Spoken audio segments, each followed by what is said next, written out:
오늘 본문의 흐름을 따라가다 보면 예수님께서 회당에서 말씀을 전하시고 귀신 들린 자를 해방시키시고 열병으로 고통받는 사람을 치유하는 모습이 기록되어 있습니다.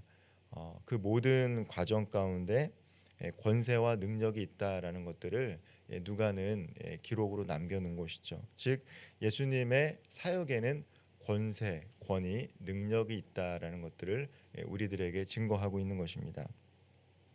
먼저 예수님은 회당에서 말씀을 전하실 때에 이 서기관들의 가르침과는 너무 달랐다라는 것을 알 수 있습니다. 회당에 있던 사람들은 예수님의 말씀에 놀랐는데 그 놀랬던 그 이유가 무엇입니까? 누가복음 32절에 보면 그 놀란 이유가 예수님의 말씀에는 권위가 있었다라는 것이죠. 이 서기관들이 어떤 사람들이냐면 율법에 능한 사람들이죠. 그들도 회당에서 사람들에게 말씀을 가르쳤는데 그 전했던 말씀과 예수님의 말씀에는 질적인 차이가 있었다라는 것이죠. 그 차이는 뭐냐? 신적인 권위가 있었다.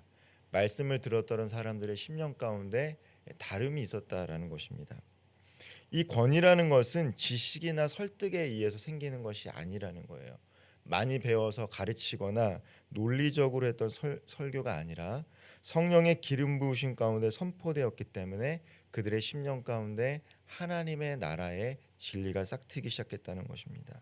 말씀이 영과 생명을 지니고 있기에 듣는 이의 마음을 꿰뚫었고 그 영혼을 회개로 이끌며 동시에 하나님의 권능을 체험하도록 도왔습니다. 그렇기 때문에 그 말씀을 들었던 사람들이 예수님의 말씀에는 권위가 있다라는 것들을 고백하는 것이죠.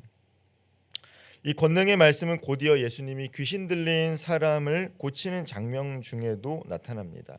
이 사람들이 놀랐던 이유가 무엇입니까? 예수님께서 말씀의 권위로 귀신을 쫓아냈다라는 거예요. 이게 36절에 기록이 되어 있습니다. 예수님께서 크게 소리 질렀다라기보다는 말씀으로 귀신 들린 사람을 쫓아냈다라는 것입니다.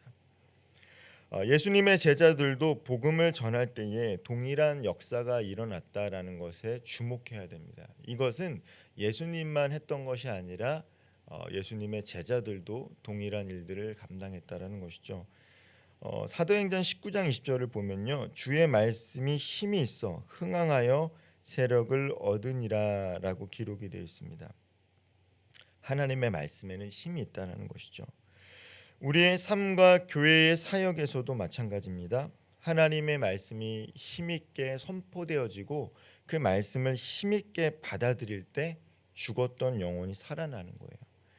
삶의 방향을 잃은 이들이 길을 찾으며 어두운 권세가 무너지는 역사가 일어나게 되는 것입니다.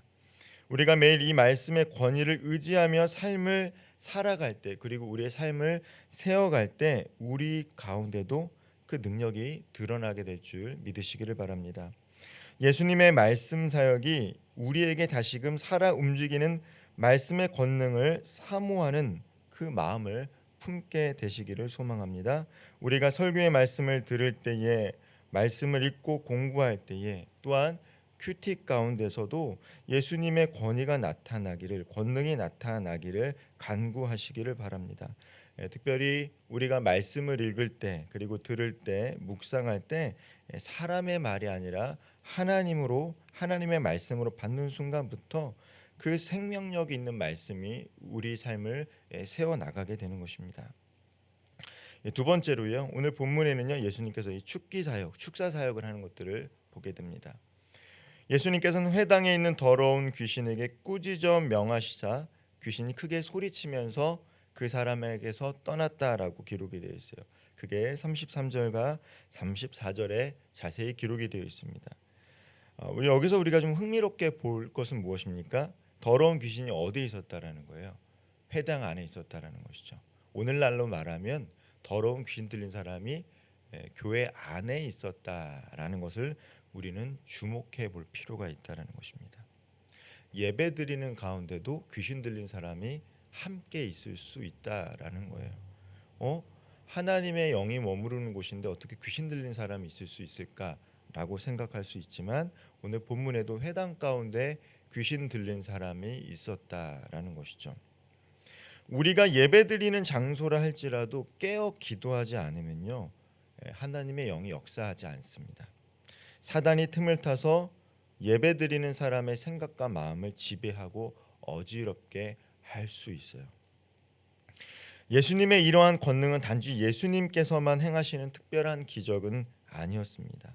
예수님께서는 제자들에게 성령을 부어주시고 이 땅에 교회를 세우실 때 제자들도 더러운 귀신을 쫓아내고 모든 질병과 악한 것을 고치는 권능을 받은 것입니다. 그 권능이 오늘날 우리에게도 유효하다라는 것을 믿고 살아가시는 저와 여러분들 되시기를 소망합니다. 물론 우리가 살아가고 있는 과학과 기술의 진보를 누리고 살아가고 있는 이 시대에 축기나 귀신을 쫓아내는 개념이 때로는 낯설고 과장되어 보일 수도 있습니다. 그러나 분명한 것은 악한 영이 있다라는 사실을 우리는 기억을 해야 돼요. 저 사람이 왜 저럴까? 멀쩡한 사람이 왜 저럴까? 이렇게 생각할 수 있지만 그 안에 악한 것이 들어갈 수 있다라는 것이에요. 우리가 분명히 기억해야 될 진리는 예수님이 마귀의 일을 멸하러 오셨다라는 사실입니다. 예수님이 마귀의 권세를 박살내고 승리하셨다면 그분을 믿고 따르는 우리도 동일한 일, 권능에 참여할 수 있다라는 거예요. 때로는 우리의 삶 가운데 영적인 억압이나 갈등, 악한 생각들의 공격에 시달릴 때가 있습니다. 예수를 믿는 사람들뿐만 아니라 오늘날 예수를 믿지 않는 사람들에게도 악한 것들이 틈타는 것이죠. 그럴 때마다 우리는 예수님의 이름으로 선포하고 말씀과 기도로 대적해야 됩니다. 예수님이 사단을 정복하실 때에 권능의 실제가 지금도 살아 있음을 믿는다면 우리 주변에 역사하는 모든 어둠의 세력들은 결박될 것입니다. 우리가 사도 바울이 말했잖아요. 우리의 싸움은 혈과 육이 아닌 거예요. 교회 공동체 안에 갈등이 일어날 때가 있습니다. 사람들 간의 다툼이 일어날 때가 있어요. 이게 육적으로 바라보면 저 사람이 나를 왜 싫어하나, 이 감정의 문제로 바라보는데 그게 아니에요. 이 하고 있는 사역을 하나님께서 막는구나. 사람들을 통해서 이 영적인 눈으로 바라볼 때가 있고요. 이 성도와 성도들 사이에서도 문제가 생길 때 이것이 단순히 사람의 싫고 다름과 틀림의 차이가 아니라 영적인 차원의 문제로 우리가 간주해야 될 때가 있다라는 거예요. 그래서 기도가 필요하다라는 것이죠. 교회 안뿐만 아니라 교회 밖에서도 마찬가지입니다. 우리가 세상 사람들과 살아갈 때 어려움을 겪을 때가 있습니다. 그때 단순히 이것은 사람의 문제가 아니라 그들을 주관하고 있는 악한 영들이 있다라는 것들을 기억해야 돼요. 예수님께서 말씀하신 게 사람을 미워하지 말라라고 하셨잖아요. 살인하는 것이라고. 그것은 단순히 감정의 문제로만 해결하면 우리는 여전히 육적인 싸움에 머무르는 신앙생활을 하는 겁니다. 물론 사람이기 때문에 감정적으로 상처받을 때가 있죠. 그러나 그 사람의 생각을 주관하고 있는 것, 마음을 주관하고 있는 것이 무엇인가를 깨닫고 우리가 중보하고 기도하는 것들이 필요하다는 것이죠.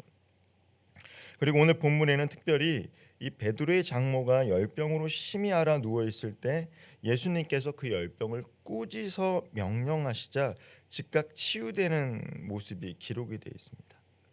의학적으로도 손을 쓸 수 없을 정도로 심각한 상황이었을지는 모르지만 예수님의 말씀 앞에 완전히 병이 떠나가게 된 것이에요. 이뿐만 아니라 해가 지자 온갖 질병과 고통을 겪고 있는 병자들이 몰려왔습니다. 예수님은 한 사람 한 사람 직접 안수하고 고쳐주셨어요. 이것이 40절 말씀에 기록이 되어 있습니다. 우리는 여기서 예수님의 자비와 긍휼을 느끼실 수 있어요. 수많은 환자가 몰려올 때 대충 넘어가시지 않았습니다. 오히려 한 사람 한 사람을 마다하지 않고 친히 손을 대어 그들을 회복시키시는 예수님의 모습을 보게 됩니다. 바로 이 점에서 우리는 예수님이 여호와 라파이심을 알게 되는 것이죠. 오늘날 우리 교회에서도 이런 치유의 기적이 일어나기를 소망합니다. 현대 의학으로 고쳐야 하지만 또 그렇지 못하시는 성도님들의 삶도 있습니다. 그때 우리가 기도해야 된다는 거예요. 하나님께서는 의술과 과학을 통해서도 치유의 길을 열어주십니다. 그러나 종종 인간의 한계를 넘어서는 질병이나 우리의 마음, 영혼 깊은 곳의 상처, 세상 그 무엇으로도 치료할 수 없는 고통이 있다라는 것을 우리는 인식해야 돼요. 모든 것이 과학과 기술의 진보로 해결될 수 있는 것이 아닙니다. 영적으로 해결돼야 될 부분들이 있어요. 분명히 이 정신적인 문제도 약으로 해결해야 될 것은 약으로 해결해야 돼요. 그러나 약을 넘어서서 기도와 중보가 필요한 영역들이 있다라는 것들을 우리는 늘 염두에 두고 살아가야 됩니다. 그때 비로소 예수님의 치유의 손길이 임하고요, 완전한 회복이 이루어지는 줄 믿으시길 바랍니다. 그러므로 우리는 기도해야 돼요. 하나님께서 베푸시는 기적적인 치유뿐만 아니라 우리의 영혼을 새롭게 하시는 내적 치유까지 모든 영역에서 예수님의 권능을 경험할 수 있기를 간절히 기도하시기를 바랍니다. 말씀을 좀 마무리하겠습니다. 예수님은 말씀 사역, 축사 사역, 축기 사역, 치유 사역을 통해 하나님 나라의 권능을 완벽하게 보여주셨어요. 하나님 나라가 온전히 임할 때에 이러한 것들이 온전히 임한다.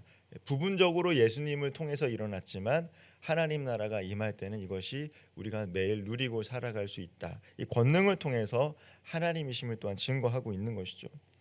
예수님의 권능이 드러나는 자리는 언제나 성령의 충만함이 함께합니다. 오늘 이 새벽에 간절히 소망하기는 예수님이 우리 안에 사시고 우리를 통해 일하시도록 우리 삶의 자리를 내어드릴 수 있도록 기도하시기를 바랍니다.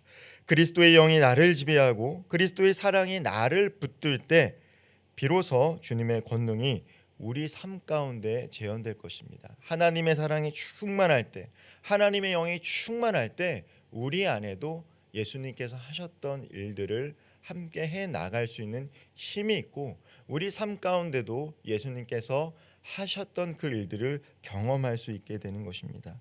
예수님의 권능 안에 붙들릴 때 한국교회와 이 땅이 주님의 영광으로 가득 차게 될 줄 믿습니다. 오직 예수님의 영, 성령의 능력만이 우리의 진정한 능력 되심을 믿으시며 이 새벽에 기도로 다시 한번 나아갈 수 있는 우리 모든 성도님들 되시기를 주님의 이름으로 축원드리겠습니다. 기도하겠습니다. 사랑과 능력의 하나님 아버지, 주님의 말씀은 권위와 능력이 있으며 우리의 영혼을 살리고 변화시키는 생명의 말씀임을 믿습니다. 우리의 삶이 그 권능의 말씀 위에 굳게 서게 하시고 어둠의 권세를 대적하며 예수님의 이름을 담대히 선포하는 믿음을 허락하여 주옵소서. 우리의 연약함과 질병을 치유하시는 여호와 라파의 하나님, 우리의 몸과 마음, 영혼 깊은 곳까지 만지셔서 회복시켜 주시고 하나님 나라의 능력이 우리의 삶을 통해 나타나게 하옵소서. 무엇보다도 성령으로 충만케 하셔서 우리가 가는 모든 자리마다 예수님의 권능이 드러나고 하나님의 나라가 임하는 역사가 일어나게 하옵소서. 우리의 삶이 하나님 나라의 증거가 되도록 붙들어 주실 것을 믿으며 사랑이 많으신 예수님의 이름으로 기도하옵나이다. 아멘.